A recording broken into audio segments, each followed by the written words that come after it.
रत्नकंड शावकाचार में अपन ने देवता मूड का वर्णन पढ़ा। अब एक प्रश्न आता है कि इन देवताओं का जैन शासन में क्या योगदान है। तो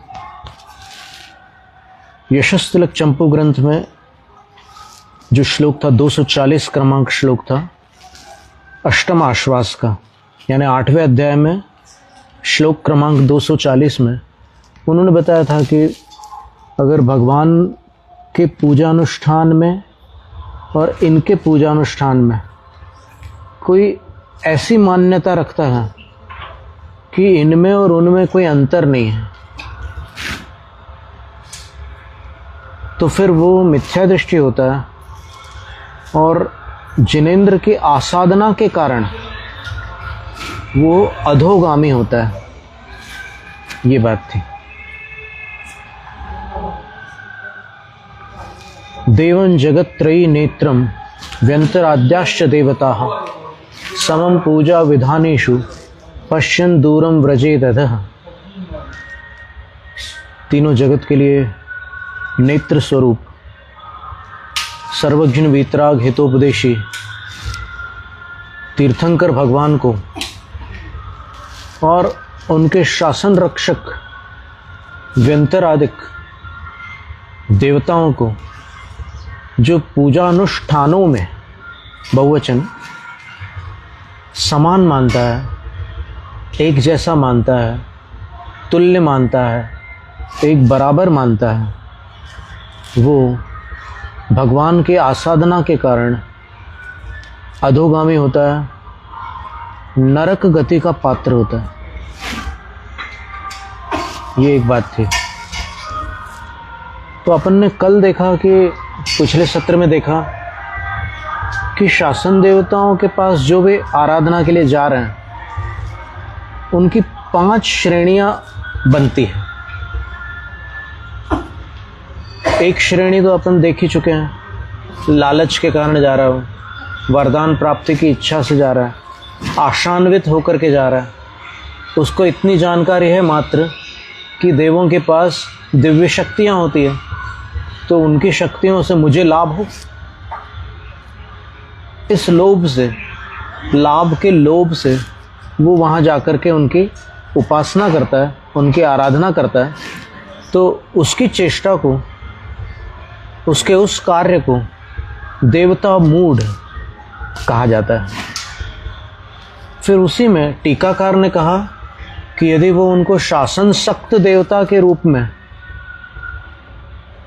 सत्कार देता है, उनको जिन शासन में सहायक मानकर, उपकारी मानकर, सहयोगी मानकर उनके योग्य सत्कार करता है, तो वो वात्सल्य की श्रेणी में आता है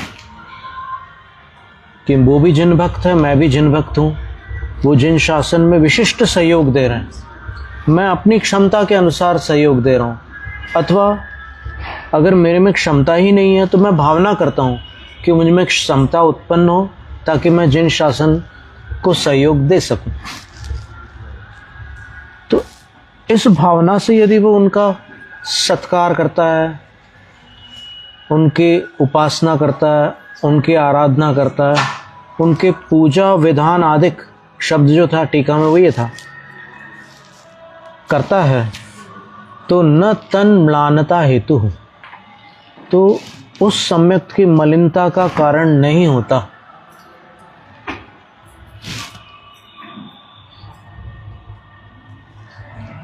फिर यहाँ पर अगर वो समान मानकर करता है तो मिथ्यात्व होता है, दुर्गति का पात्र होता है, भगवान की आसाधना करता है। और भी कुछ विकल्प हमने आपके सामने रखे थे। पहली प्रतिमा का विकल्प था, तो पहली प्रतिमा में क्या मान करके करेगा वो वात्सल्यवश तो उनका सत्कार कर सकता है, प्रतिमाधारी जो है उनके योग्य विनय कर सकता है, और मूलाचार ग्रंथ में मुनिराज के लिए भी एक कथन आया है, जहां पर विनय तप का वर्णन है। मूलाचार ग्रंथ में पंचम अधिकार के तप आचार प्रकरण में विनय तप का वर्णन है। गाथा क्रमांक 384 में आचार्य वटकेर स्वामी ने लिखा है कि साधु को सावधानी पूर्वक जितने भी जैन धर्म से जुड़े लोग हैं, जितने भी श्रद्धालु जन हैं, उनकी यथायोग्य विनय करनी चाहिए। किनको? साधु को। ये कितनी अजीब बात है कि साधु तो बड़े हैं उनसे, फिर छोटों की विनय कैसे संभव है? तो हम आपको पढ़ के सुनाते हैं। विनयो यथायोग्य कर्तव्य है। कौन सी गाथा नंबर है? अभी बताए थे 384। बहुत अच्छी बात है। विनयो यथायोग्य कर्तव्य प्रमाद रहितेन, प्रमाद रहित होकर साधु को यथायोग्य विनय करनी चाहिए। किनकी करनी चाहिए? तो बोलते हैं साधु नाम यो योग्य, जो साधुओं की विनय है वो साधुओं के योग्य है, वो साधुओं की विनय है। और उसमें लिखा है गाथा में कि अपने से रादिणीय उण राधिहुस, एक रात अपने से पूर्व दीक्षित है अथवा एक रात पश्चात दीक्षित है, तो पूर्व दीक्षित की उनके योग्य विनय करना और बाद में जो दीक्षित है उनके योग्य विनय करना। और किन की विनय करना? आर्यिकाणाम यो योग्य, जो आर्यिकाओं के योग्य विनय है वो आर्यिकाओं के लिए करना। और श्रावकाणाम यो योग्य, जो श्रावकों के योग्य विनय है वो श्रावकों के योग्य करना। करने वाले कौन है? मुनिराज हैं, तो वो किसी के अविनय नहीं कर सकते। बहुत बड़ी बात है। विनय तप के अंतर्गत इसका चित्रण है। और क्या कह रहे हैं? अन्येषाम अपि, अन्य जो भी हैं। कौन है अन्य? ये देवता आदिक हैं अथवा कोई सम्यक दृष्टि व्रति कोई पशु पक्षी भी हैं, तो उनके योग्य स तथा कर्तव्य, उसको उस प्रकार करना, अयोग्य विनय नहीं करना। केन, कैसे करना या कौन करने वाले हैं ये विनय? तो बोले साधु वर्गेण अप्रमत्तेन, साधु समूह इन सब की विनय करें। और कैसे होकर के करें? अप्रमत्तेन, प्रमाद रहित होकर करें। आत्म तपोनुरूपेण, अपनी तपस्या के अनुरूप विनय करें, क्योंकि उनका स्थान ऊंचा है। तो जो ऊंचे हैं, जैसे दादाजी को बच्चा बोलता है जय जिनेंद्र दादाजी, तो दादाजी क्या करते हैं? जय जिनेंद्र बेटा। ये क्या हुआ? ये उसका प्रत्युत्तर हुआ ना। तो इसमें दादाजी अकड़ तो नहीं दिखा रहे, तो अकड़ न दिखाना और बच्चे के सामने किंचित जो उसके योग्य आदर है वो रखते हुए, उसका सम्मान रखते हुए उत्तर देना विनय हो गई। जैसे आर्यिका ने नमोस्तु किया माता जी ने, और मुनि क्या करेंगे? ऐसे हाथ उठा करके क्या बोलेंगे? आर्यिका के लिए, ये देखिए आर्यिका सबके लिए आशीर्वाद अलग अलग बताए हैं। किनको कौन सा आशीर्वाद देना, इसका नीति सार में और आचार सार ग्रंथ में कथन आया है।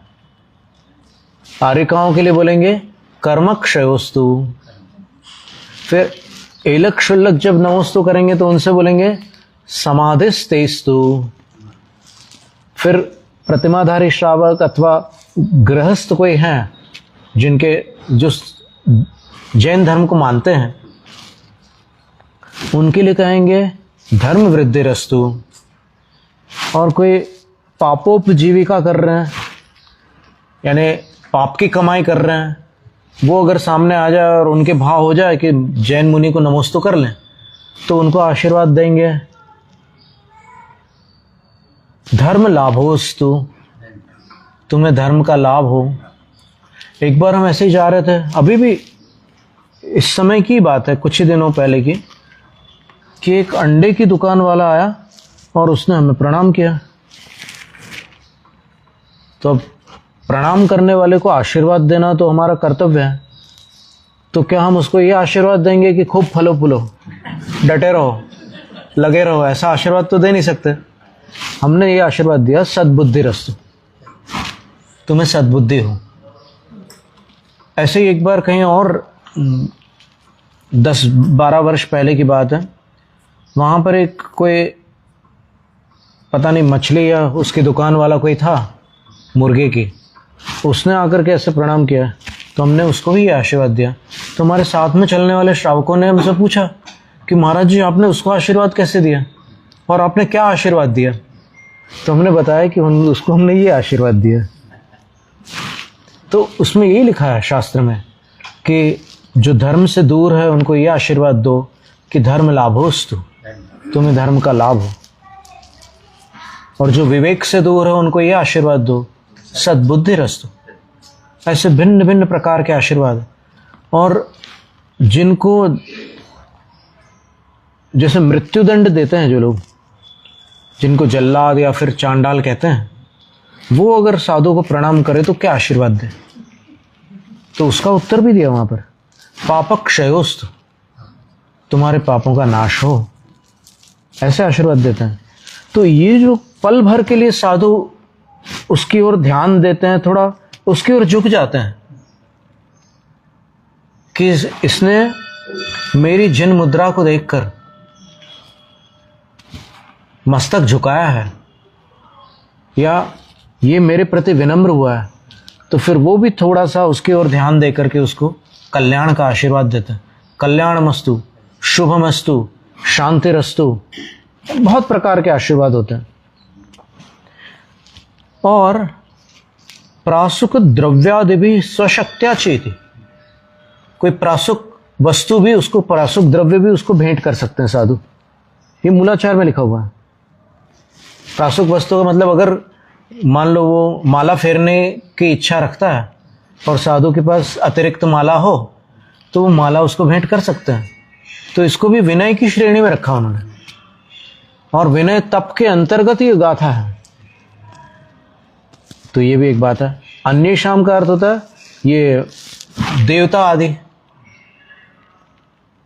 एक बार ज्ञान सागर महाराज जी जब क्षुल्लक जी थे, उनका नाम ज्ञान भूषण था और विद्वान तो थे ही शुरू से। 18 वर्ष की आयु में जब वो गया गए व्यापार के लिए राणौली से, भूरामल शाह जी नाम था उनका, तो जब वो गए, भूरामल पंडित जी तो बाद में हुए, उसके शीर्षक क्या था? नहीं मतलब अटक, अभी ध्यान में नहीं है। चलो, वो वहां गए तो वहां वर्णी जी मिल गए, गणेश प्रसाद वर्णी जी। तो गणेश प्रसाद वर्णी जी ने उनसे कहा, कुछ देखा उन्होंने लक्षणों को, और बोले कि तुम कितने भाई बहन हैं? तो उनने बताया कि इतने हैं। तो फिर बोले कि ऐसा क्यों नहीं करते कि तुम पढ़ाई कर लो और बाकी लोग पैतृक आजीविका को आगे बढ़ाएं, व्यापार धंधा वो लोग चलाते रहें, तुम पढ़ाई कर लो, चलो मेरे साथ। तो उनने कहा कि ठीक है, मैं तैयार हूँ। और 18 वर्ष की आयु में उन्होंने वर्णी जी से ब्रह्मचर्य व्रत लिया। इसका कोई प्रचार नहीं करता, कुछ बातें लोग पता नहीं क्यों छुपा के रखते हैं। जो जीवनी की एक घटना है, उसमें से कुछ बातों का न जाने क्यों लोग उपगोहन कर देते हैं। उसका हेतु हम नहीं समझ पाए, लेकिन हम आपको बता रहे हैं कि ऐसा हुआ था। तो वर्णी जी उनको साथ ले गए और उनको शाद्वाद महाविद्यालय वाराणसी में उन्होंने पढ़ाकर विद्वान बनाया। और जब एक दिन वो किसी जैनेतर विद्वान के पास साहित्य पढ़ने गए, और वहाँ क्या है कि दक्षिणा देनी पड़ती है, ब्राह्मण पंडित को दक्षिणा दी जाती है, फिर आगे का क्रम चलता है। तो ब्राह्मण पंडित ने पूछा कि कौन कौन हो तुम, कौन से धर्मावलंबी हो? भूरामल जी शास्त्री थे, उनने कहा कि मैं जैन हूं। तो फिर वो बोलते हैं कि जैनों के पास कोई साहित्य है क्या? मैं क्या पढ़ाऊं तुमको? जैनों के पास तो कोई साहित्य है ही नहीं, जाओ मैं नहीं पढ़ाता हूं। तो फिर भूरामल जी ने ब्रह्मचर्य तो ले लिया था वर्णी जी से, एक चोटी रखते थे। उस टाइम ब्रह्मचारियों में एक जनेऊ होता था, कटी सूत्र होता था, कमर का जो डोरा होता है वो, और चोटी होती थी। तो चोटी में उनने एक गांठ लगाई और संकल्प किया कि ये गांठ तब खुलेगी जब मैं ऐसे साहित्य की रचना करूंगा जिसको पढ़कर ये ब्राह्मण लोग दांतों तले उंगली दबा लेंगे, यानी मान जाएंगे कि जैनों के पास भी साहित्य नाम की कोई वस्तु है। और उसके बाद फिर उन्होंने बहुत सारे काव्य महाकाव्यों की रचना की, और फिर उन इतर संप्रदाय के विद्वानों ने भी स्वीकार किया कि उच्च कोटि का साहित्य है ये। महाकवि भी स्वीकार किया उनको, ज्ञान सागर महाराज को उन्होंने महाकवि भी स्वीकार किया। तो ये जो माला वगैरह देते हैं या देवताओं के लिए उनके योग्य कुछ विनय कर देते हैं, आशीर्वाद दे देते हैं। कभी जैसे क्षेत्रपाल जी हैं या फिर पद्मावती माता है, उन पर ऐसे रख दिया।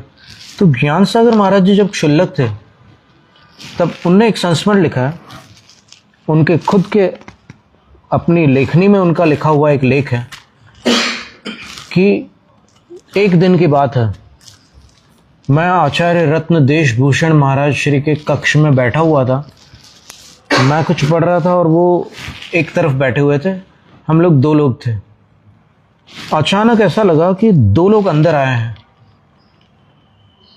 लेकिन कोई दिखा नहीं। और फिर उन्होंने कुछ निवेदन किया, महाराज के पास जाकर उनको प्रणाम करके कोई निवेदन किया उन्होंने। तो महाराज बोले कि मुझे तुम लोगों से कोई काम नहीं लेना, जाओ तुम लोग भक्ति करो जिनेंद्र भगवान की, और मुझे अपना काम करने दो, मेरा आशीर्वाद है। बोले तो ये जो आशीर्वाद दिया जाता है इसमें भी बड़ी अद्भुत शक्ति होती है। शुभचंद्र आचार्य महाराज ने श्रेणिक चरित्र में आशीर्वाद की महिमा बताते हुए लिखा है कि जब राजा श्रेणिक और रानी चेलना ने यशोधर मुनिराज के उपसर्ग का निवारण होने के उपरांत नमोस्तु किया, तब दोनों को मुनिराज ने आशीर्वाद दिया। देखो, जिसने उपसर्ग करके मुनि को 3 दिन भूखा रखा और शरीर को चींटियों से क्षत विक्षत कर डाला, इतना भयानक उपसर्ग होने पर भी जब उपसर्ग निवारण हुआ तो उनने उपसर्ग करने वाले को और उपसर्ग निवारण करने वालों दोनों को उभयोर धर्म वृद्धिरस्तु एक समान आशीर्वाद दिया। राजा अचंभित हो गया। फिर वो कथा आगे चलती है, लेकिन उसके बाद एक श्लोक आता है जिसमें लिखा है शुभचंद्राचार्य महाराज ने कि वह आशीर्वाद सामान्य आशीर्वाद नहीं था, क्योंकि उसी आशीर्वाद ने नरकगामी राजा श्रेणिक को भावी तीर्थंकर बना दिया।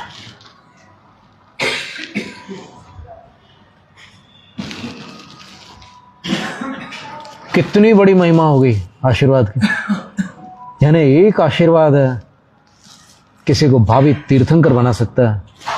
तो प्रासुक द्रव्य आदि से वो उनको भेंट करके उनकी यथायोग विनय करे। अब वो द्रव्य का मतलब ये नहीं है कि साधु चढ़ाने लग जाए उनको द्रव्य, ऐसा नहीं है, कुछ भी दे सकते हैं। आचार्य श्री के पास हम गए, एक बार नमस्ते किया, तो आचार्य श्री के पास सुपार्श्वमती माता जी द्वारा अनुदित तत्वार्थ वृत्ति ग्रंथ था, एकदम आकर के उनको किसी ने भेंट किया था। तो आचार्य श्री ने हमें देख करके कहा कि ये ग्रंथ ले लो। तो हमने वो ग्रंथ अपने पास रख लिया और उस ग्रंथ में अंदर एक श्लोक लिख दिया। श्लोक में हमने यही लिखा था कि पुण्य के बिना उत्कृष्ट वस्तु मिलती नहीं है, और आज हमारे पुण्य के उदय से गुरु के हाथ से हमें ये ग्रंथ प्राप्त हुआ। और फिर हमने उसका पूर्ण स्वाध्याय किया, बहुत सारी बातें हमें सीखने मिली। अब एक बार क्या हुआ कि आचार्य श्री के संगस्थ कोई साधु एक नियम दिलाते थे आहार के समय कि तुम इनका त्याग करो तो हम तुमसे आहार लेंगे। तो संयोग ऐसा बना कि आचार्य श्री को ये जानकारी मिली।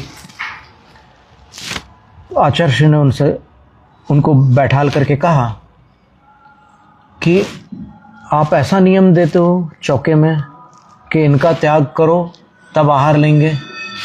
तो बोले महाराज हमारी आदत पड़ गई, क्या करें। तो महाराज बोलते हैं कि देखो हम आपको मूलाचार दिखाते हैं। ये बहुत ही रोचक घटना है। आचार्य श्री ने उनको मूलाचार बताया, और वो गाथा थी गाथा 431। वो पिछले वाली गाथा 384 थी, ये 431 गाथा थी। और गाथा क्या थी? जक्षयणागादीनम बलिशेषम सुबलितिपन्नतम संजद आगमनठम बलिकम वा बलिं जाने।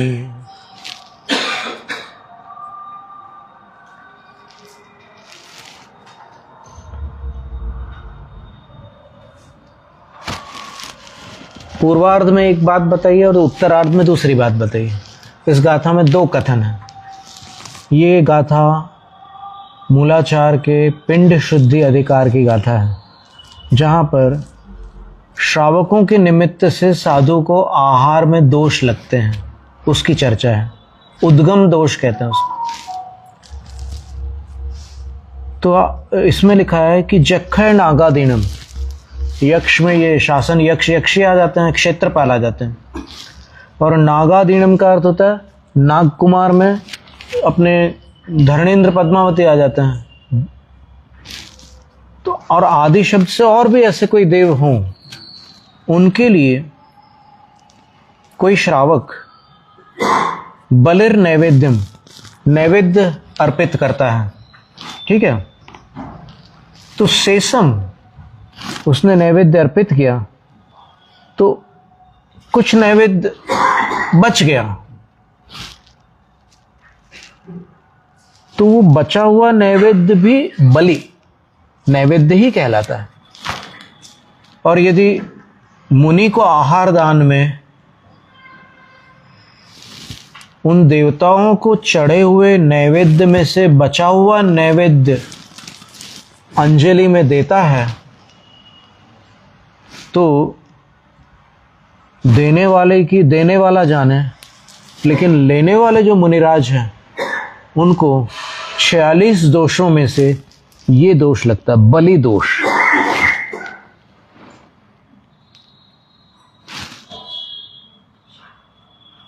ये पूर्वार्ध हो गया। उत्तरार्ध में लिखा है संजद आगमन अट्ठम बलिकम्मम वा बलिम जाने। अथवा कोई श्रावक, उसके चौके में साधु के आहार नहीं हो पा रहे हैं, आजू बाजू वाले चौके में हो रहे हैं, और वो बहुत भावना कर रहा है कि मेरे घर आहार हो जाए, लेकिन नहीं हो पा रहा है। तो वो क्या करता है कि वो इनके पास जक्खय नागादीनम, यक्षों यक्षियों के पास, धरणेन्द्र पद्मावती आदि के पास जाता है और वहाँ जाकर नैवेद्य चढ़ाता है और बोलता है कि आज जो मैंने नैवेद्य चढ़ाया है वो इसलिए चढ़ाया है कि आप कोई ऐसा चमत्कार कर दो कि मेरे घर गुरु का आहार हो जाए और संयोग से वैसा हो जाता है, तब ऐसा आहार लेने पर साधु को ये दोष लगता है। मतलब इस दोष में दो कारण हैं, एक तो बचा हुआ देने पर होता है और दूसरा उनके सहयोग से साधु का अगर आगमन हो जाए, देवों के सहयोग से, तब उनको आहार कराने पर भी वो दोष लगता है। तो आचार्य ने उनको समझाया कि अगर इसका त्याग करा दोगे तो फिर 46 दोष कैसे टलेंगे, क्योंकि अब वो एक दोष तो आपने मिटा ही डाला, तो 45 दोष हो जाएंगे। और साधु का कर्तव्य क्या है कि 46 दोष रहित आहार लें। तो इसका मतलब ये हुआ कि कई श्रावक ऐसे हैं जो इनकी नैवेद्य आदि से विधि करते हैं, अर्चना विधि, और इनके योग्य विनय पूर्वक करते हैं। ये तो आपको पहले ही समझ में आ चुका है कि इनकी भगवान वाली विनय तो कर नहीं सकते आप, तो इनके योग्य विनय करके आप ये नैवेद्य अर्पित कर देते हैं, और उसमें से अगर बचा हुआ साधु को देंगे तो दोष लगेगा। तो महाराज, आचार्य महाराज का ये कहना था कि ये चीज आगम विरुद्ध नहीं है। क्या चीज? उनको कुछ चढ़ा रहे हैं आप, तो वो कोई मिथ्यात्व या आगम विरुद्ध क्रिया नहीं है। मिथ्यात्व कब होगा? जब आपकी धारणा विरुद्ध हो। और ये घटना, अब हम आपको उन साधुओं के नाम भी बता सकते हैं, आज वो हैं अभी इस धरती पर, तो उनसे जाकर भी आप वेरीफाई कर सकते हैं कि ऐसा हुआ था कि नहीं आचार्य श्री के माध्यम से। हमें ये घटना पूज्य आचार्य उदार सागर महाराज श्री ने सुनाई थी, जिनकी एलक दीक्षा आचार्य विद्यासागर महाराज के हाथों हुई थी, और जिनकी मुनि दीक्षा आचार्य अभिनंदन सागर महाराज श्री के हाथों हुई थी। उन्होंने ये घटना सुनाई। कहाँ सुनाई? महाराष्ट्र में। महाराष्ट्र में कहाँ? गजपंथा में, मसरूल नाम की एक जगह है, वहाँ पर वो आए और हम उनको लेने गए। तब उन्होंने एक घटना सुनाई। बोले कि देखो, मुझे बड़ी माता जी ने बताया था कि वो ये त्याग कराती थी, और आचार्य ने उनको समझाया था कि ऐसा त्याग क्यों कराती हो, मूलाचार में तो ये लिखा है। तो ऐसा ये एक घटनाक्रम था। फिर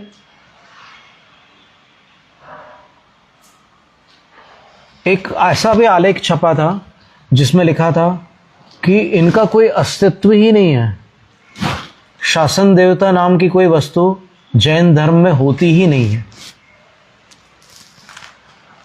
अब देखो, उनके पास अपने तर्क थे, पर अपन तर्क से ज़्यादा आगम को मानते हैं।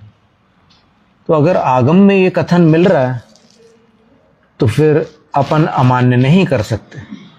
आगम में कहाँ मिल रहा है कथन? तो एक तो तिलोय पंडिती में मिल रहा है। 24 यक्ष और 24 यक्षियों के नाम तिलोय पंडिती में आ रहे हैं। तो फिर उन विद्वान का कहना था कि तिलोय पंडिती जो ग्रंथ है उसका परिमाण अंत में दिया हुआ है। 8000 ग्रंथाग्र प्रमाण तिलोय पंडिती ग्रंथ है। तो ये जो गाथा है ये अतिरिक्त है। बोले क्षेपक। क्षेपक का अर्थ होता है बाद में डाली हुई।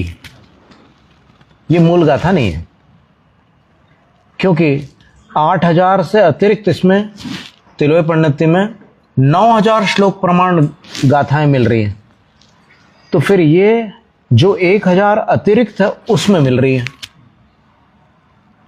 तो इस विषय में हमारा केवल इतना ही कहना था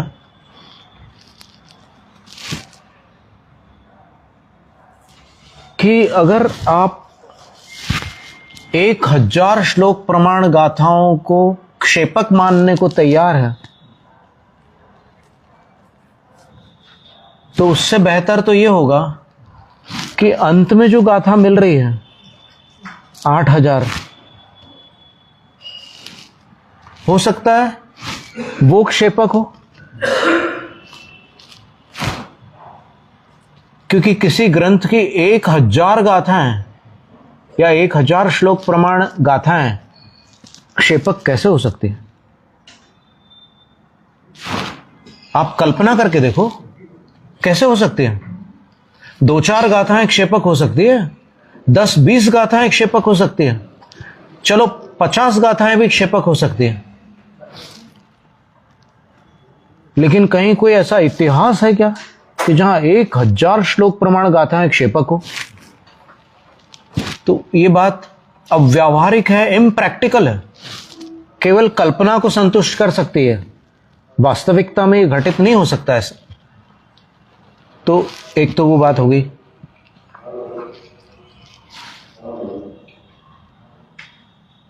फिर इनका व्रतियों के, त्यागियों के और मुनियों के जीवन में कोई महत्व है क्या इन देवताओं का?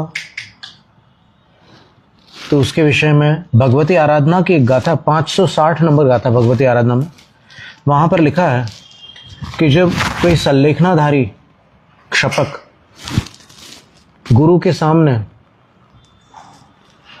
जीवन पूर्ण होने जा रहा है और वो सत्यनिष्ठा के साथ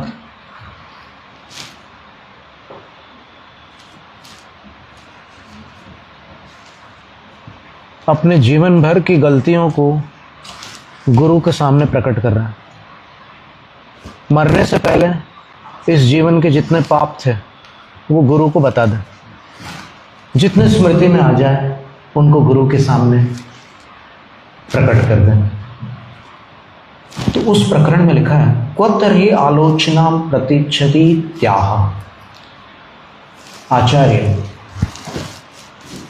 जानते हैं कि वो अपने दोष मुझे बताना चाहता है, लेकिन वो स्थान का चयन करते हैं,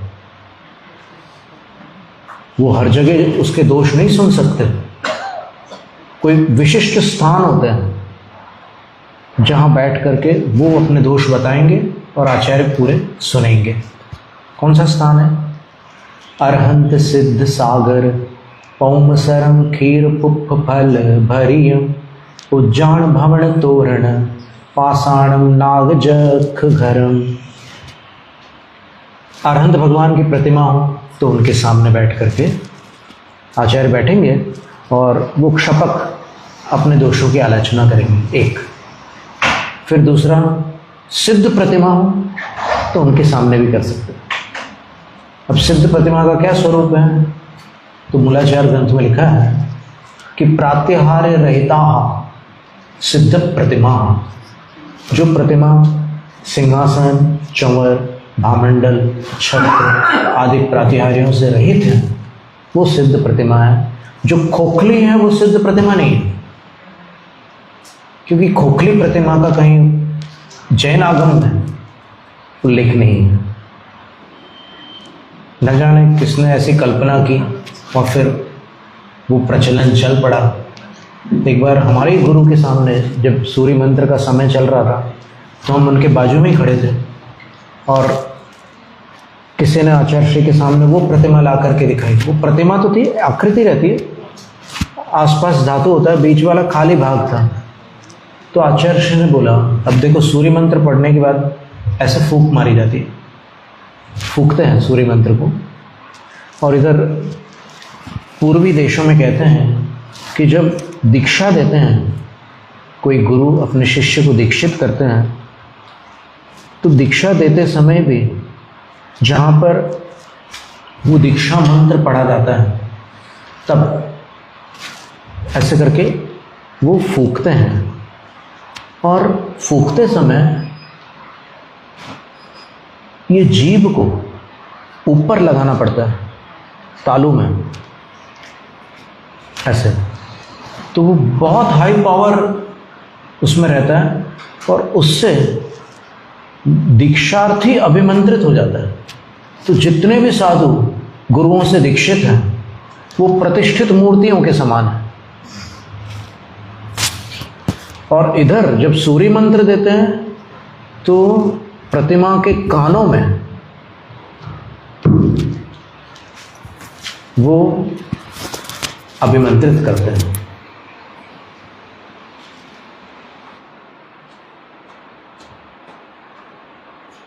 ध्यान थोड़ा सा हमारा हट गया।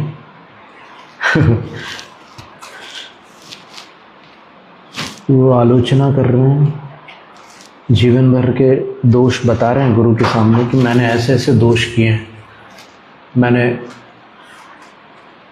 निर्दोषों को दुखी किया है, मैंने कुटुंबीजनों को भी रुलाया है, मैंने कई बार बहुत कठोरता बरती है, मैंने कई बार अपशब्द बोले हैं, मैंने कई बार मंदिर आकर भी बुरे भाव किए हैं। सब अपने दोष बताता है। मैंने हिंसा, झूठ, चोरी, कुशील, परिग्रह सब में तत्पर होकर अपार कर्म बंद किया है। हे गुरुदेव, मुझे संसार से पार कर। आज मैं सच्चे हृदय से अपने सब पापों को आपके चरणों में व्यक्त कर रहा हूँ। आपके चरण सानिध्य में सब कुछ प्रकट कर रहा हूँ। मैं कुछ नहीं छुपाना चाहता। मैं भूल जाऊँ वो मेरी स्मृति का दोष है, लेकिन अंदर से, भावों से मैं कोई कपट नहीं कर रहा हूँ। मैं सच सच सब कुछ कहना चाहता हूँ। तो आप जो मुझे समय दे रहे हैं वो आप मुझ पर महान उपकार कर रहे हैं। मेरा सब कुछ सुन लीजिए और मुझे शुद्ध कर दीजिए। सारी बातें सुनाता है। और उसके बाद फिर गुरु उनको, क्योंकि एकदम मरण काल निकट है, इसको उत्तमार्थ प्रतिक्रमण कहते हैं। उत्तमार्थ का अर्थ होता है आखिरी अर्थ, यानी पुरुषार्थ, अंतिम पुरुषार्थ। शरीर छूटने वाला, उसके पहले ये सब कर लिया और फिर गुरु ने कह दिया कि ऐसा ऐसा कर लो। तो वो जितना भी कहा है, जितने समय में, उतना वो कर लेते हैं और शुद्ध होकर के यहाँ से महाप्रयाण कर जाते हैं। उनका समाधि मरण हो जाता है, उनका जीवन धन्य हो जाता है। उनकी आंखों से आंसू भी बहते हैं। जब वो आलोचना करते हैं, अपने दोषों को प्रकट करते हैं, तो कई बार उनकी आंखों से आंसू निकलते हैं। और गुरु का भी गला भर आता है कि देखो कितने सरल हृदय के साथ ये कुछ भी नहीं छुपा रहे, सब कुछ बता रहे हैं। ये अवश्य शुद्ध होंगे। जो कचरे को पूरा बाहर नहीं करता, वो पूरा साफ नहीं हो सकता। इसलिए कचरे को साफ करने के लिए ये आंसू, पश्चाताप के आंसू आवश्यक है। आंसुओं से पाप धुलते हैं। तो कहाँ कहाँ पर सुनते हैं? तो बोले सागर, समुद्र के पास भी बैठ करके गुरु कह सकते हैं हमको कि अब सुनाओ, क्या सुनाना है। तो समुद्र तट पर भी वो अपने दोषों की आलोचना करते हैं। और कहाँ?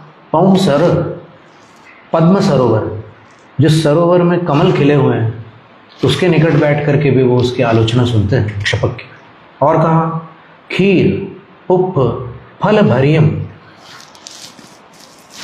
ये ऐसे पेड़ पौधे होते हैं जिसमें पत्तियां तोड़ने पर दूध निकलता है।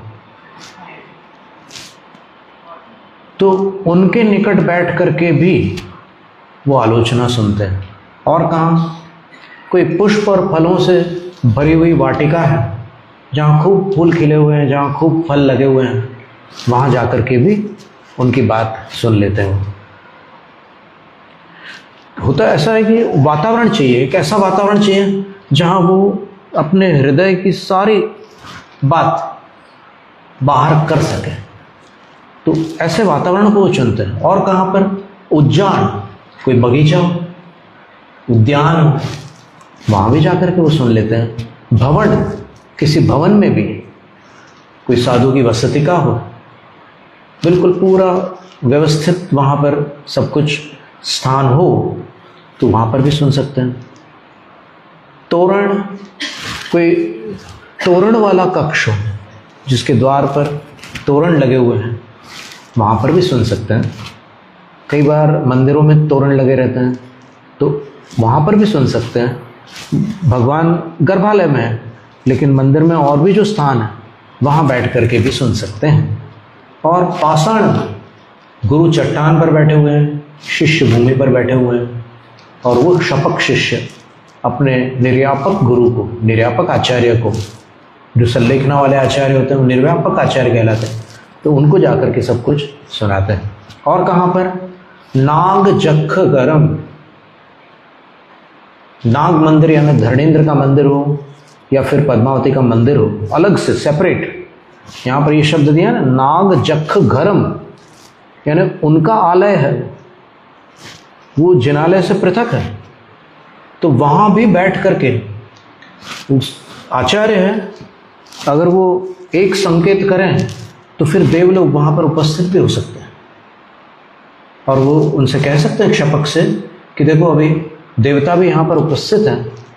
तो गुरु की साक्षी, देवता की साक्षी, आगम सामने रखा ही हुआ है, और यहाँ जिनालय भी है निकट में, तो इन सब की साक्षी में 6 साक्षी बताइए मुनि प्रतिक्रमण में।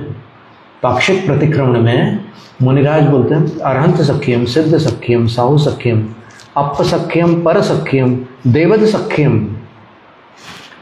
मैं अरहंतों की साक्षी पूर्वक, सिद्धों की साक्षी पूर्वक, आत्मा की साक्षी पूर्वक, अन्यों की साक्षी पूर्वक,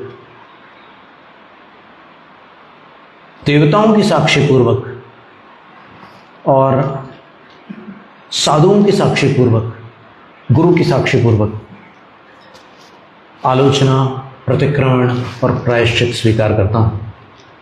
तो वहाँ पर देवताओं की साक्षी का इसलिए महत्व है क्योंकि वो जैन देवता है, और उनमें से कुछ ऐसे देवता भी हैं जो आज भी समाओ शरणों तक आना जाना रखते हैं। कुछ ऐसे देवता भी होते हैं, जैसे मान लो यक्षेंद्र हैं, तो यक्षेंद्र या धरणेन्द्र या और कोई बड़े देव हैं तो उनको नियम से 20 समाओ शरण में उपस्थित होना पड़ता है विक्रिया करके, उनका नियोग है, क्योंकि उनका जो कक्ष है वहाँ उस कक्ष में प्रधान कौन होगा? जो इंद्र है वही तो होगा। जैसे यक्ष देवों का कक्ष है, तो यक्षों के कक्ष में जो प्रधान है कौन है? माणिभद्र और पूर्णभद्र, ये दोनों इंद्र हैं। तो ये दोनों वहाँ पर रहेंगे और सभा की शोभा बढ़ेगी कि इतने बड़े बड़े जो देवलोक के प्रसिद्ध और शक्ति संपन्न देव हैं वो भी भगवान के यहाँ पर किंकरता को प्राप्त है, अर्थात वो जिनकी सेवा में सारे देव उपस्थित हैं वो इंद्र भगवान का सेवक है। सोचने की बात है। तो इससे क्या है कि जो ये जिन महिम दर्शन से सम्यक दर्शन होता है, ऐसा बताया है, भगवान के कल्याणकों को देखकर मिथ्या दृष्टि देव सम्यक दृष्टि बन जाते हैं। क्यों? क्योंकि उन कल्याणकों में वो देखते हैं कि इतने बड़े बड़े देव जिनके चरणों की सेवा में तत्पर हैं, ये कौन है कि इंद्र, हम लोग जितनी सेवा नहीं कर पाते इंद्र की, उससे ज्यादा इंद्र इनकी सेवा कर रहा है, ये कौन सी हस्ती है? और जब उनको समझ में आता है कि ये जिनेंद्र है, तब उनका हृदय भक्ति से पूरित हो जाता है और उनको उनके प्रति श्रद्धा हो जाती है। और जो जानदि अरहंतम, जो अरहंत को पहचान लेता है, उसको सम्यक दर्शन की प्राप्ति हो जाती है, वो देव सम्यक दृष्टि बन जाते हैं। तो ऐसा कथन आगम में है, इसलिए इतना अपने को ध्यान रखना है कि कोई भी बात, कोई भी धारणा, कोई भी कथन, कोई भी निर्देश, आदेश, उपदेश, संदेश आगम की सीमा रेखा से बाहर न हो। और इतना अपन ने समझ लिया, तो अब इसमें कोई भ्रम या कोई शंका या कोई प्रश्न शेष हो तो आप हमें लिख करके दे सकते हैं। अगर कोई बात रह गई हो तो हम उसको ज़रूर बताना चाहेंगे आगम से। बोलिए। जैसे महाराज जी, जिन मंदिरों में धरणेन्द्र पद्मावती विराजमान रहते हैं, वह चित्रालय में पद्मावती विराजमान रहती है, वो श्रावक है वो उनकी भक्ति आराधना जब करते हैं तो कई दफ़ा ऐसा होता है कि मतलब वो अगाध श्रद्धा वो प्रदर्शित करते हैं, और कई दफ़ा ऐसा होता है कि ऐसा लगता है कि इनके अंदर वो देवी आ गई है और उनकी बॉडी लैंग्वेज भी चेंज हो जाती है। तो क्या ऐसे देवी देवताओं का आगमन होता है क्या महाराज जी?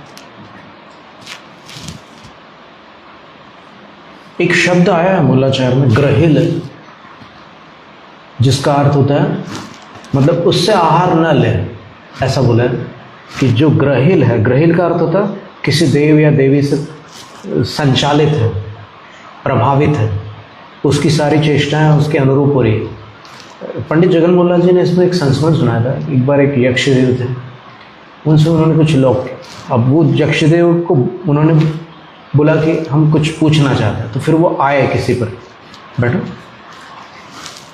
तो आते समय वो थोड़ा बहुत अलग प्रकार की चेष्टा करने लगे। कभी कभी वो लोग, उनका शरीर कांपता है, कभी कभी वो हिलते हैं, कभी कभी गिर जाते हैं, कभी कभी फुसकार की ध्वनि निकालते हैं, अलग अलग प्रकार की चेष्टाएं करते हैं।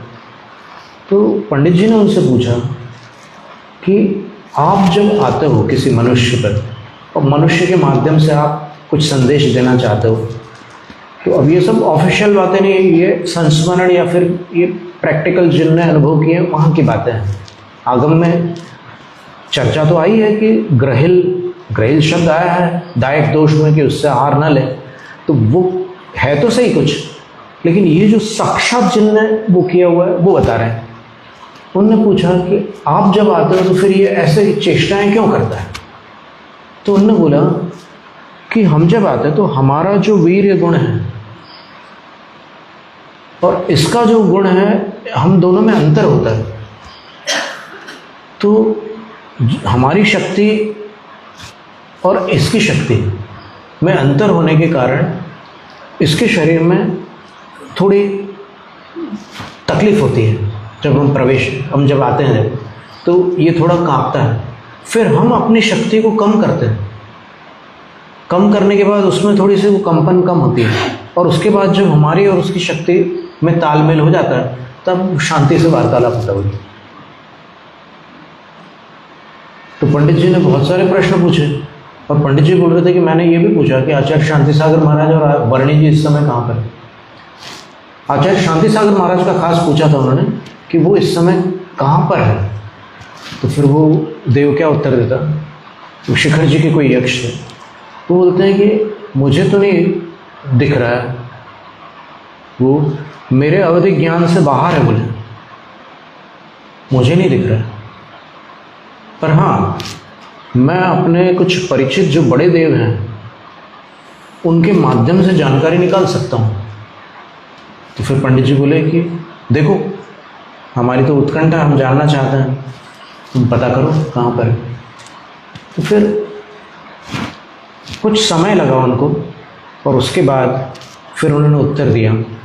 वो आंख भी बंद कर लेते प्राय करके, वो लोग आंख खुली नहीं रखते। उन्होंने उत्तर दिया कि ऊपर से जो पता किया मैंने, उसके अनुसार ये जानकारी मिली कि वो इस समय ब्रह्मलोक में है और लोकांतिक देव की पर्याय है। अब ये बात, अब इसकी सत्यता और असत्यता के बारे में हम कुछ नहीं बोलना चाहते, लेकिन ये चर्चा हमारी हुई थी सन 94 की घटना है। ये कटनी में वाचना चल रही थी धवला की और समयसार की, तो वहाँ पर ये चर्चा निकली थी, तब उन्होंने ऐसा सुनाया था।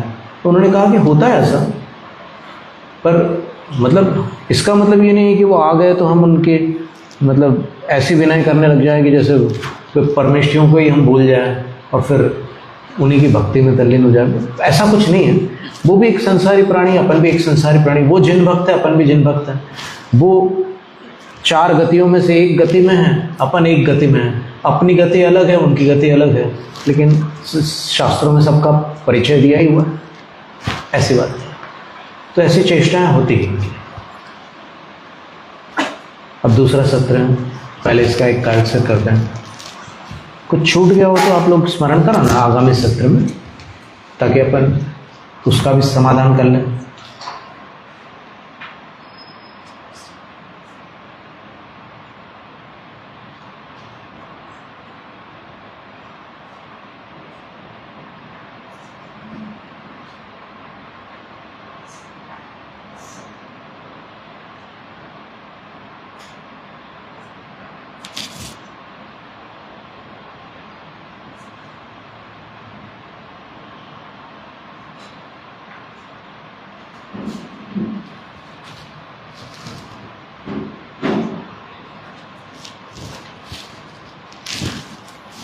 नमो अरिहन्ताणं नमो सिद्धाणं नमो आयर्याणं नमो उवज्झायाणं।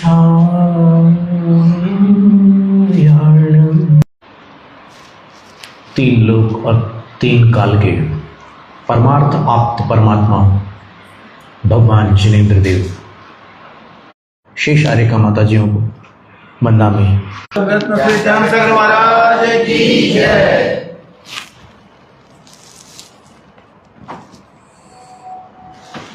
पंच पापों की चर्चा थी। आवेश में किया हुआ ऐसा कार्य जो पश्चाताप का कारण बनता है, उसका नाम पाप है। और प्रधानतः वह पाप दूसरों को तो क्लेशित करता ही है, अपने को भी क्लेशित करता है, वर्तमान में अथवा कालांतर में क्लेश देने वाला है। और ये अशुभ भाव पूर्वक होता है। अशुभ भाव से पाप बनता है, पापोदय से दुख होता है, और दुख भोगने से आकुलता होती है। शुभ भाव से पुण्य बनता है, पुण्योदय से सुख मिलता है, सुख भोगने से हर्ष होता है। तो ये क्रम है। कोई अपने पैर पर कुल्हाड़ी क्यों मारेगा? पर वो लकड़ी के हैंडल वाले लोहे की कुल्हाड़ी तो नहीं मारता, लेकिन भावों वाली कुल्हाड़ी प्रतिदिन मारता है। कोई ना कोई पाप कमा लेता है दिन भर में, कभी ना कभी, कहीं ना कहीं, कोई ना कोई ऐसा पाप कमा लेता है। ठीक है, अभी सामान्य पापों की, सूक्ष्म पापों की चर्चा न करते हुए जो बड़े पाप हैं,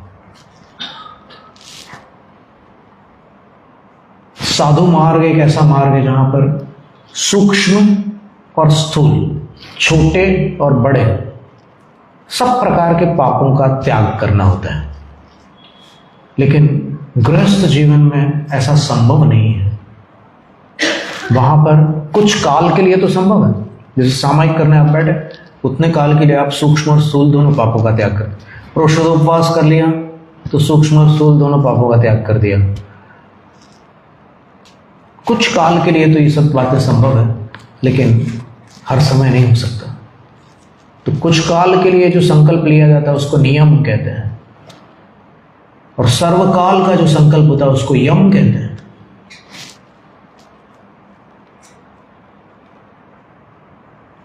तो जो पंच पाप है उसके विषय में शास्त्रों में थोड़ा सा परिचय दिया है, वर्णन दिया है। पहला तो है हिंसा। प्रमत्त योगात प्राणव्यपरोपणम, हिंसा। प्रमत्त योग से यानी कषाणों के आवेश से, उदय मात्र से नहीं, कषायों के आवेश से। कहाँ लिखा है? पुरुषार्थ सिद्धिपाय की 45वीं कारिका में लिखा है, युक्ताचरण से सतो रागाद्यावेश मंत्रेण, आवेश शब्द दिया। तो आवेश पूर्वक, वो आवेश ध्यान में रखना, अपन केवल क्रोध के आवेश को आवेश समझते हैं, पर ये अधूरी बात है भाई। आवेश काम का भी हो सकता है, आवेश लोभ का भी हो सकता है, आवेश राग का भी हो सकता है, आवेश द्वेष का भी हो सकता है। राग के आवेश में लोग आत्महत्या कर लेते हैं। हम जिस कॉलेज में पढ़ते थे वहाँ पर एक सीनियर थे, उनने राग के आवेश में किसी को कुछ कहा, प्रपोज किया समझ लो, और उसने नकार दिया, तो वो रेल की पटरी पर लेट गया और पैसेंजर ट्रेन से उसकी आयु का अंत हो गया। जब उसका शरीर लाया गया वहाँ पर कॉलेज में, तो फिर ऐसे सिर और ये पूरा नीचे शरीर ढका हुआ था। राग के आवेश में भी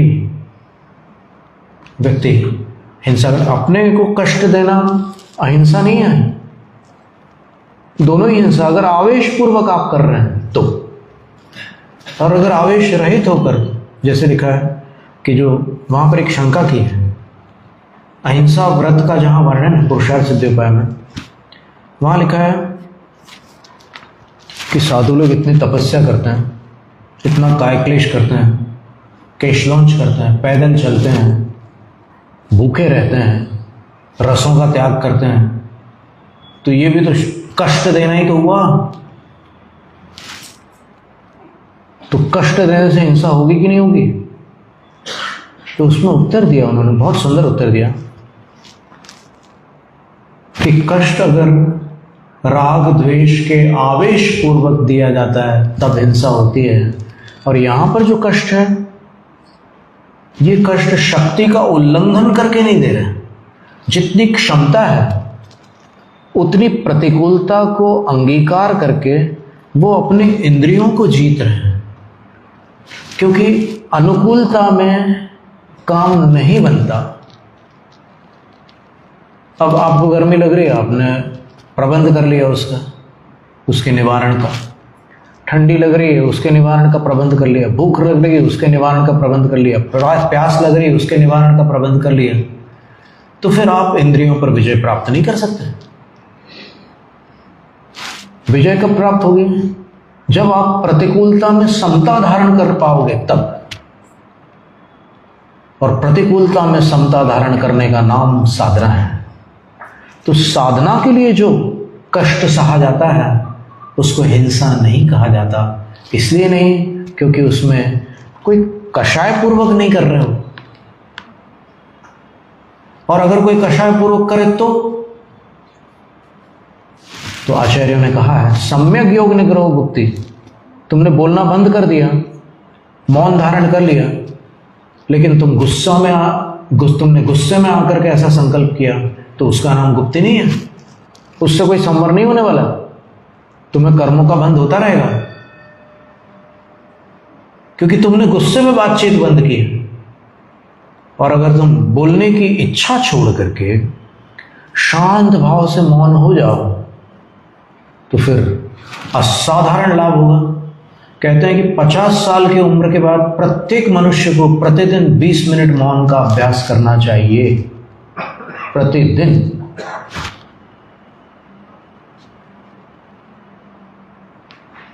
और किसने कहा है? किसी योगी ने ही कहा है, किसी तपस्वी ने ये बात कही है कि आप प्रयोग करके देखो कितना सुकून मिलता है। और इसका अर्थ ये नहीं है कि अभी हम तो 50 साल के नहीं हुए, हम तो खुली छूट है, हमें तो दिन रात बड़बड़ाते रहे, ऐसा नहीं है। तुम अगर कर लोगे तो फिर तुम तो और अधिक आगे बढ़ जाओगे,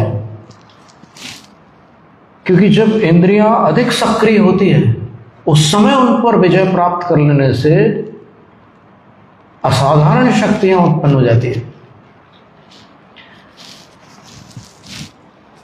वैसे ही झूठ है, चोरी है, कुशील यानी अब्रह्म है, और परिग्रह है। जब अपन आवेश में आकर के इन सब प्रवृत्तियों में तत्पर होते हैं तब ये सब पाप की श्रेणी में आते हैं। और जब अपने अंदर वैसी भावना ही नहीं होती तो फिर पाप नहीं लगता। जैसे वो उदाहरण दिया था ना कि कोई माता या कोई माता जी गुरु के पैर छू रही है।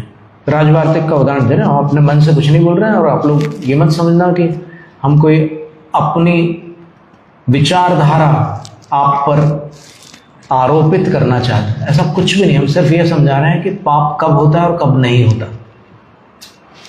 तो वहाँ राजवार्तिक में ये प्रश्न हमसे आचार्य देवनंदी महाराज ने मुक्तागिरी में पूछा था कि क्या माताएं बहनें साधु के पैर छू सकती, इसका कोई शास्त्र आधार है? प्रथमान योग को छोड़कर देखो, प्रथमान योग में तो सिरिवाल चर्यों में मैना सुंदरी ने गुरु के पैर छुए हैं, पद्म पुराण में सीता जी ने गुरु के पैर छुए हैं, ऐसे कई उदाहरण मिलते हैं। तो कहीं कोई ऐसे तत्वार्थ सूत्र आदि किसी इस प्रकार के ग्रंथ, द्रव्यान योग आदि या चरणान योग के ग्रंथ में इसका कथन है क्या? तो हमने कहा कि महाराज जी हमने जो जानकारी मिली है वो ये है। तो राजवार्तिक के 7वें अध्याय में एक सूत्र है मैथुनम अब्रह्म। अब्रह्म का वहाँ वर्णन है कि कुशील क्या वस्तु है।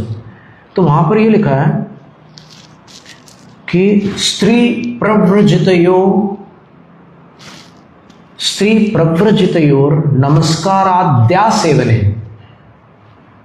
कोई सामान्य स्त्री है अथवा कोई प्रव्रजिता स्त्री है। प्रव्रजिता का अर्थ होता है दीक्षित। वो जब किसी गुरु को नमस्कार आदि करती हैं तो यदि आप मानेंगे कि शांत भाव में भी अगर ऐसी परिस्थिति आ जाए तो कुशील का पाप लगता है, तो आचार्य कहते हैं कि नहीं लगता। वो चरण स्पर्श कर रही है, उसके अंदर भक्ति भाव है। गुरु आशीर्वाद दे रहे हैं, उनके अंदर करुणा या वात्सल्य भाव है।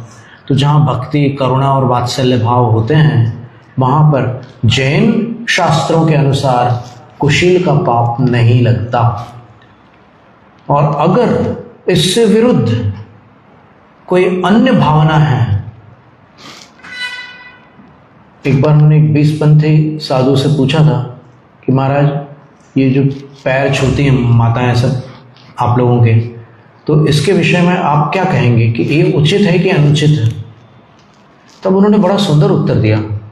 अमरावती की बात है। उन्होंने उत्तर दिया कि देखो, जिनका मन निर्मल है उनके लिए उचित है और जिनका मन मलिन है उनके लिए अनुचित है। परफेक्ट उत्तर था ये। तो आप अपनी ईमानदारी बरतो, सीधी सी बात है। आपके अंदर ईमानदारी है तो आप उसके अनुसार जो उचित है वो आपके निर्णय पर आधारित है। तो ऐसी स्थिति में उसको अब्रह्म नहीं कहा जाएगा। और इस विषय में थोड़ी सी चर्चा अपन ने पहले भी की थी, तो उस हिसाब से इसका अर्थ लगा लेना। असत्य, अब किसी ने पूछा, उसके पास एयरगन है और वो शिकार खेलने जा रहा है। उसने किसी से पूछा, किसी व्रती से, कि यहाँ पर कबूतर वगैरह कहाँ मिलेंगे। वो फायरिंग करना चाह रहा है कि कबूतर दिख जाए उसको,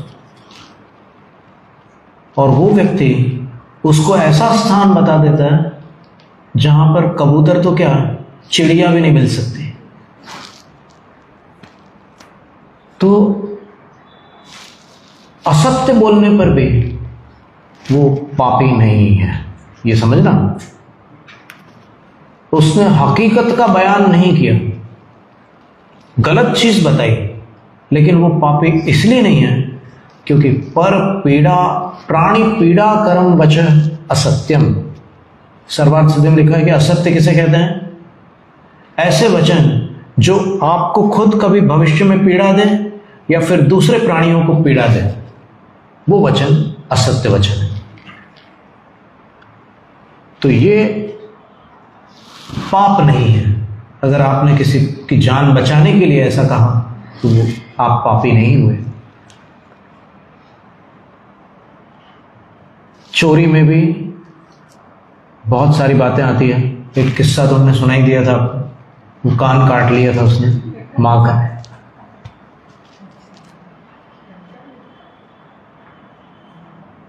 और कुछ लोग रॉबिन हुड वाली कहानी पढ़ करके सोचते हैं कि हम ऐसे चोर बनेंगे कि हम अमीरों का लूटेंगे और गरीबों को बांटेंगे, तो फिर हम पापियों की श्रेणी में नहीं गिने जाएंगे। लेकिन इसका उत्तर जैनाचार्य क्या देते हैं?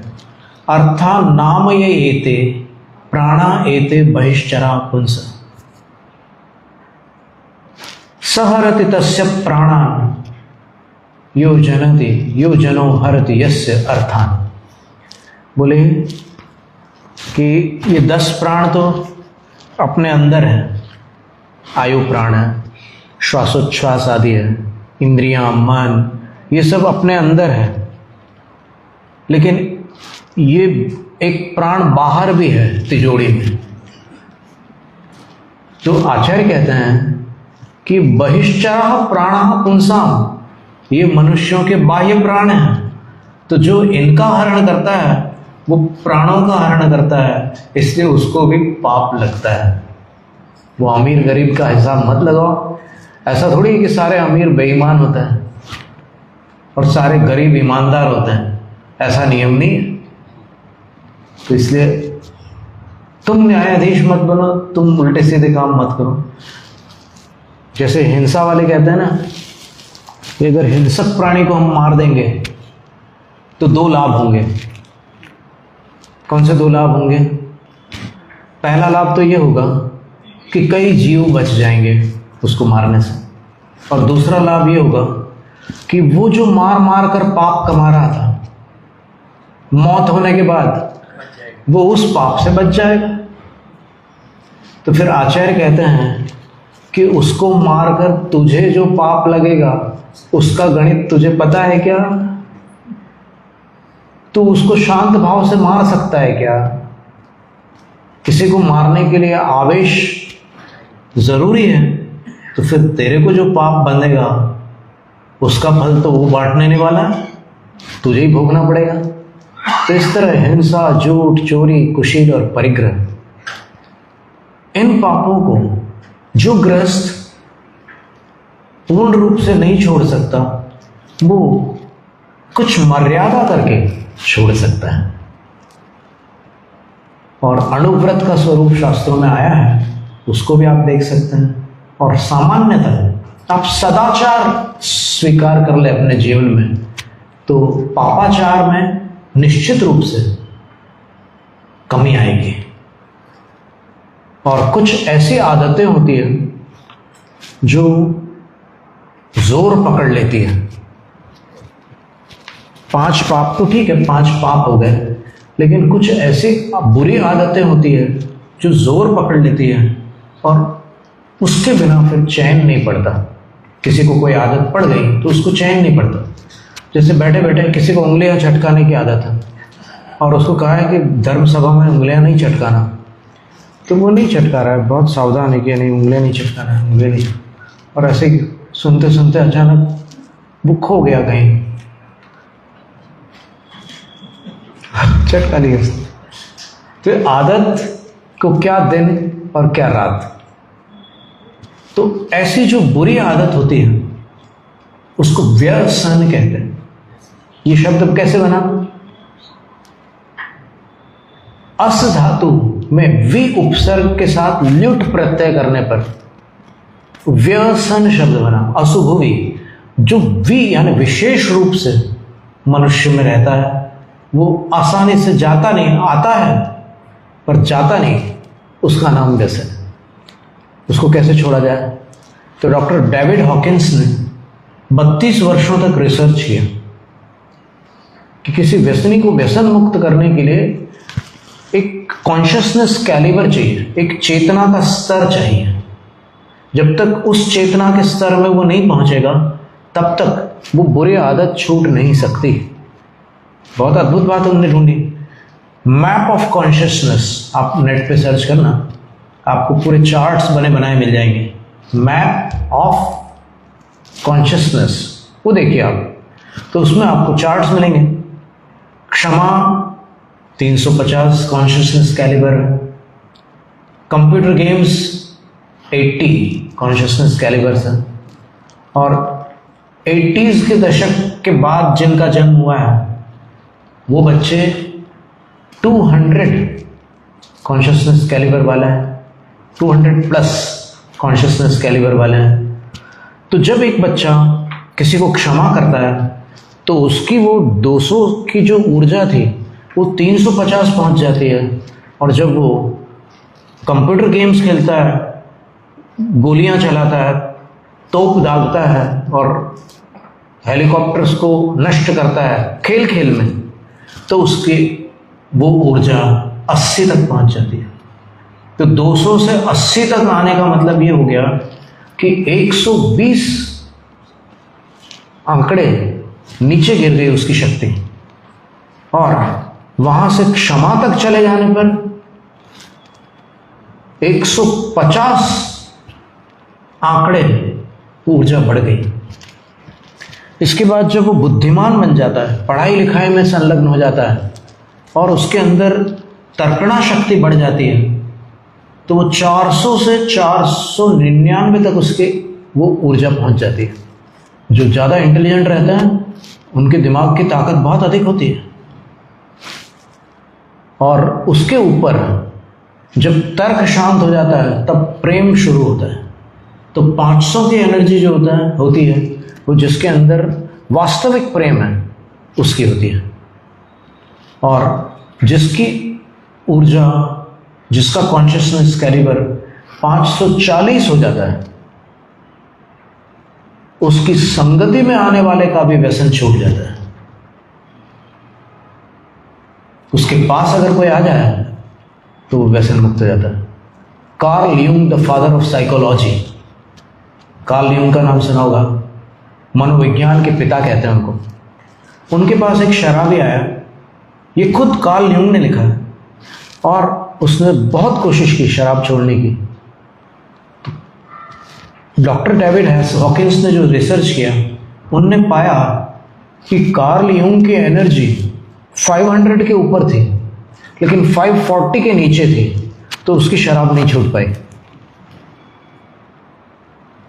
तो 540 की एनर्जी कैसे बनाई जाए, आपके मन में निस्संदेह ये उत्कंठा होगी जानने की।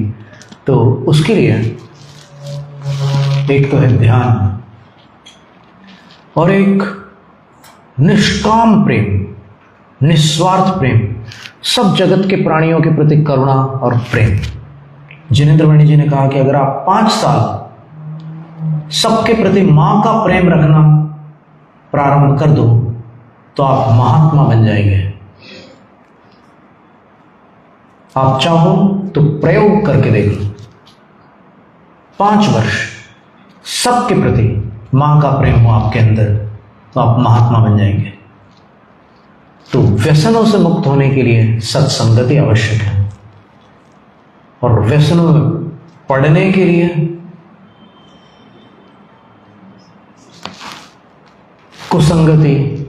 और आज तो मीडिया पर सब कुछ फोकट में उपलब्ध है।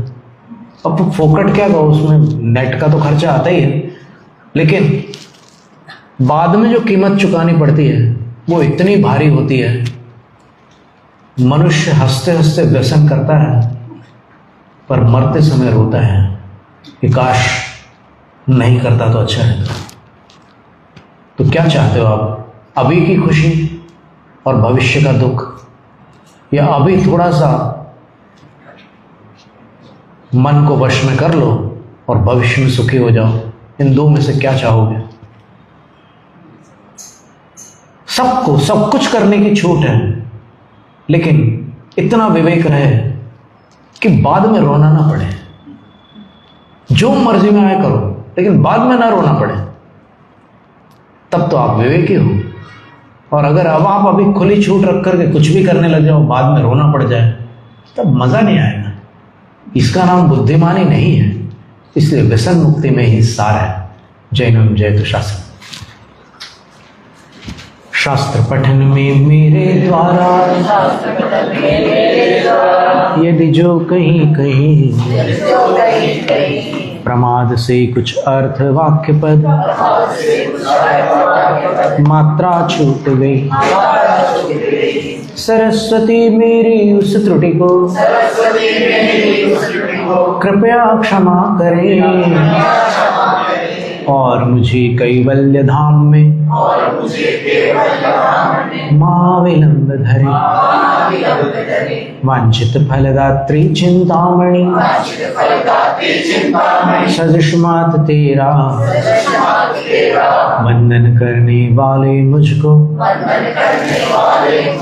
मिले पता मेरा, बोधि समाधि विशुद्ध भावना, आत्म सिद्धि मुझको मिले और मैं पा जाऊं मां, मोक्ष महासुख को।